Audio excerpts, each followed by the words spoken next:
Svi reklamiraju ovo u Njemačkoj, znači ovo je postao neki trend koji treba da se proba. Pa smo uspjeli da nabavimo, a samo nažalost ima od breskve. Sad ćemo da probamo, da vidimo kakvog je okusa to. Kao taj trend u Njemačkoj.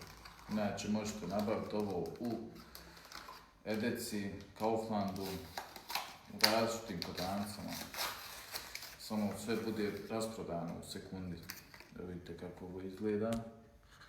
Veoma interesantno pakovanje. Kako se ovo otvori.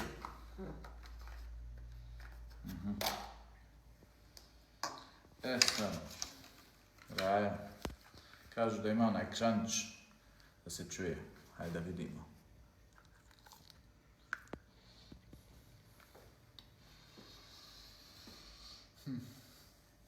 Ko što onaj Jordan Salian baci. On je naočan. Onako, nije baš ko što ljudi hajpaju. Nema ni crunch. Vjerovatno mora biti zaleđeno.